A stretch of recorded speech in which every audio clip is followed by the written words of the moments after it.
Antes de tudo, eu quero explicar que eu não sou nenhum biólogo, que eu não sou nenhum cientista, nada disso. Eu sou um pobretão aqui com pouco estudo, analisando a coisa de um outro contexto, né? É importante a gente pensar fora da caixa também, né? Para poder entender esse efeito social que temos. Quando a gente fala em teoria da evolução das espécies, a gente tem que entender que só os fortes sobrevivem. Então, é muito natural e comum que os animais, insetos e outros, né, eles se juntem em bandos, em grupos, e esse grupo é um grupo seleto, onde os iguais se atraem, onde há uma disputa pelo cargo de macho alfa, isso existe, até para que o grupo possa seguir um líder, que é o líder mais forte, né, daquele grupo. Isso eu estou falando em biologia, né? Em bioma, talvez, né? E nessa coisa da seleção natural, né, vindo aí de encontro aí a teoria da evolução das espécies, a gente tem essa questão. Não sei se vocês sabem, até hoje ainda é costume tribal, tanto em África quanto aqui no Brasil, nas Américas, onde houver tribos, o bebê, quando ele nasce dentro d'água. Não é à toa que agora estão fazendo esses partos humanizados dentro de uma piscina ou algo assim, dentro de uma banheira grande. Ali a criança sai e já sai nadando. Para os tribais, índios inclusive, se essa criança não nadasse, ela não era sadia de todo. Ou seja, se ela não nadasse ali mesmo, ela já se afogava. E a mãe simplesmente lavava ali as suas partes, tirava a placenta e seguia a sua vida como se nada tivesse acontecido. É cruel isso? É cruel. Mas isso é uma das explicações. O que eu quero dizer é que isso tá incubado no DNA e na pré-programação que temos enquanto animais que somos. A gente tem instintos animais. Somos animais ditos racionais, mas a nossa inconsciência, a pré-programação, ela nos coloca como animais fossem da selva, das savanas, etc. Então, nessa questão da sobrevivência de um grupo poder ser forte, poder migrar de região para região, ele precisa ter todos sadios. Mas uma coisa que prova isso nessa questão é que quando os predadores vão atacar um bando, um exemplo, lá uma leoa vai atacar o bando lá de gnus, né? Os mais fracos ficam para trás e, portanto, são abatidos. Então, nessa questão de controle populacional, os mais fracos acabam sendo dizimados, né? E assim vão sobrevivendo os mais fortes. E toda a questão do corpo daquele ser, ele vai se adaptando para sobreviver no meio ambiente e se relacionar com predadores e caça. Eu estou falando tudo isso, não estou dando aula para ninguém, tá, gente? É só para a gente tentar entender as coisas. Então, assim, essa coisa do refutar, do sentir uma certa agonia, um certo desconforto com os diferentes, e principalmente, como foi citado pelo irmão, no caso ali dos obesos, no caso que a irmã citou, de uma religião que é muito aquém, né, e é antagônica da sua, isso eu não vou dizer que seria normal, mas é natural. Natural no sentido de que a gente é programado para isso. A gente reage assim quando se depara com isso, e os mais incautos, os mais sinceros, os que falam o que pensam, e não tem tanto essa questão aí de perceber o quanto isso, de certa forma, não é moderno, acabam sendo sinceros, né? Então, eu vou fazer um outro áudio agora falando da questão da ofensa e como ela soa para quem é ofendido. A gente vive numa sociedade que, ao longo dos anos, a questão do biotipo, vem mudando muito, né? Falando aí da questão aí da obesidade. Então, por exemplo, Os nossos avós, eu me lembro muito bem que chegava lá na minha avó para passar as férias escolares, e a minha avó dizia, mas tá tão magrinho. E ali ela ficava me empurrando comida por 3 meses. Isso eu estou falando de criança, né? 3 meses me empurrando comida, empurrando comida. Quando a minha mãe vinha buscar, né, tanto a minha mãe quanto ela dizia, olha só, agora engordou. Agora tá até coradinho, tá com a bochecha rosada, porque eu sou branco, né, de olho azul, e a gente que é descendente de alemães e italianos, então a gente fica com essa coloração mais arrosada. E ou roseada, não sei se é como é que fala. Então assim, ó, existia um padrão de que saúde era gordura. O que acontecia antigamente é que os serviços, a maioria eram braçais, então eu, por exemplo, que vinha da roça, meu pai era construtor, então a gente comia muito, mas também queimava muita caloria no serviço braçal, direto sob o sol, né? Uma atividade ali pesada, né? Então a gente queimava calorias. Quer dizer, ao chegar ali à fase dos seus 13, 14, 15 anos, essa queima de calorias com o trabalho físico acabava que a gente emagrecia, né?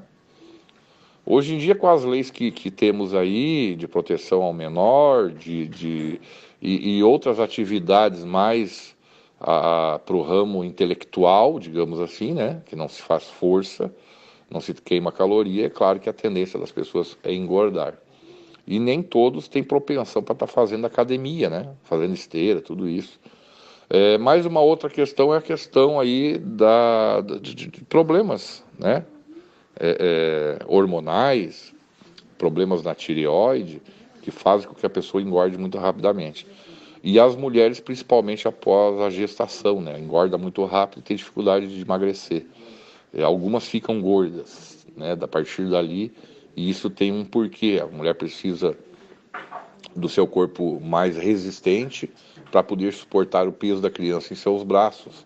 Então, nada mais justo do que ela engordar. Então, isso tudo é uma questão biológica, por que não dizer, e a sociedade não entende assim, e vive nessa questão nata de excluir os que não são sadios do ponto de vista da evolução das espécies, como eu falei, né? É complicado, cara. Eu tô falando tudo isso para que fique bem claro, né? Eu prometi falar da ofensa. Eu acho que a ofensa está mais para o ofendido do que para quem ofende. Quem ofende, dentro dos 2 áudios que eu fiz acima, fiz questão de explicar bem, né? Assim, dentro do meu entendimento raso. Quem ofende o faz naturalmente. O faz naturalmente. Aquilo é intrínseco, né? É espontâneo, tá? Mas cabe.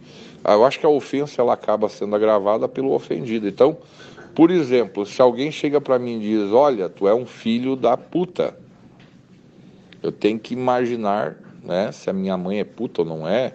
Se ela foi puta, eu tenho que dizer, realmente, eu sou filho da puta, tu me reconheceu, já deve ter frequentado lá a boate que a minha mãe dava plantão, né? Agora, se eu não sou, eu sei que é mentira, então eu não tenho por que me ofender, né? A ofensa, ela tá para quem é ofendido. Se alguém diz que a minha religião é do diabo, e se eu me ofendo com o diabo, é porque eu acredito no diabo. Logo, eu estou com um certo receio de que talvez seja ou não do diabo, né? Eu acho assim, ó, a gente se colocando no lugar do ofensor, a gente vai entender os motivos dele. Talvez aquela pessoa, por uma questão de lavagem cerebral, por uma questão de compreensão de certo e errado, foi-lhe ensinado daquela forma e ela consegue perceber o mundo somente por aquela ótica. Então, quando ela está de frente a algo controverso ou algo que, no seu entender, foi dito pelo pastor ou pelo padre, que aqui a nossa religião é do diabo e que nós somos os inimigos e que nós somos adoradores do diabo, então aquilo ele se vê de frente ao inimigo, né? Ele tem uma reação natural. Agora cabe a gente se ofender ou não, né? E na questão da intolerância religiosa que acaba te prejudicando, de fato, aí de fato, quando eu digo, é como a moça falou, ao fazer uma entrevista de emprego, talvez não ser selecionada por questões religiosas, aí para isso temos aí o âmbito do direito. Não é muito fácil, mas a gente consegue ao menos aí reparações, né? E eu também não trabalharia numa empresa que me ache, me julgue pela minha religião. A religião é algo subjetivo e não interfere na minha produtividade enquanto operário naquela empresa. Entende o que eu quero dizer? Cara, eu sei que tudo isso parece ser uma falácia, que eu fico falando, mas na prática a coisa é diferente. Mas eu sempre explico para as pessoas que tem que estar bem contigo mesmo, do jeito que tu é. É claro que existem críticas que são construtivas. Por exemplo, eu, há 3 anos atrás, eu não tinha uma pança gigante como eu tenho agora. Minha própria esposa fica me dizendo, pô, cara, mas tu tá com uma pança aí, parece o Papai Noel. Parece o Xangô sentado.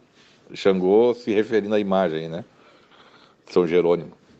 Então, assim, ela vai me dando essas cutucadas com a intenção de querer me ajudar. Então, sim, realmente, eu estou acima do peso, no meu caso, me traz transtornos para minha saúde, né? Mas aí vem a questão, o porquê que eu tô gordo. Não curto muito academia, não gosto de caminhar e de 3 anos para cá não trabalho mais de serviço braçal. E aí vem a grande sacada. Eu tinha tenho uma filha aqui no terreiro que ela é negra e minha filha é de religião, logo praticante de religião afro-brasileira.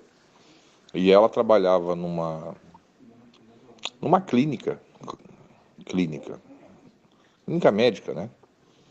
E ela fazia faxina na clínica.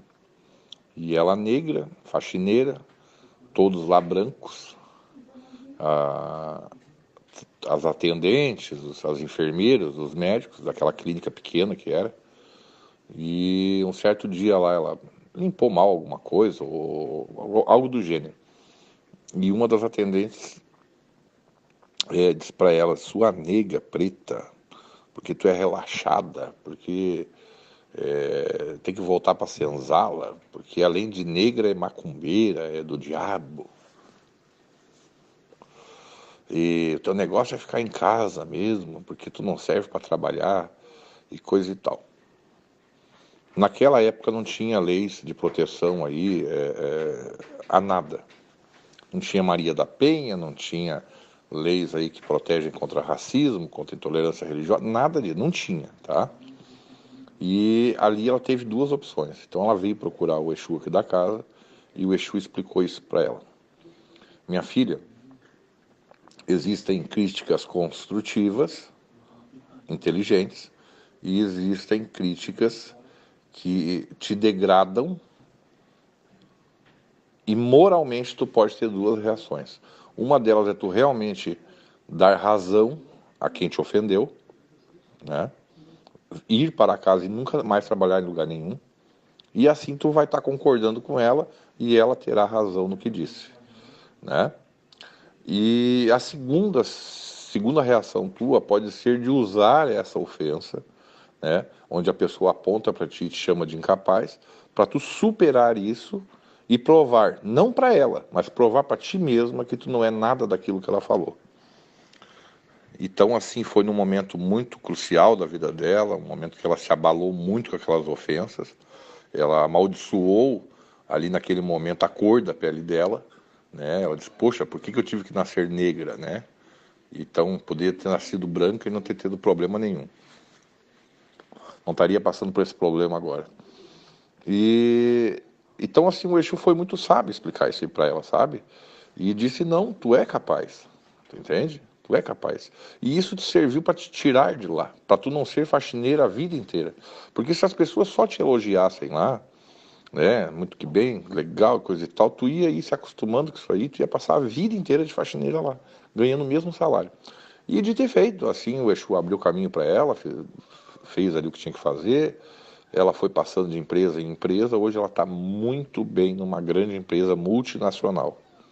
é chefe de um setor todo, tem estabilidade, ela é da CIPA, quer dizer, foi eleita lá.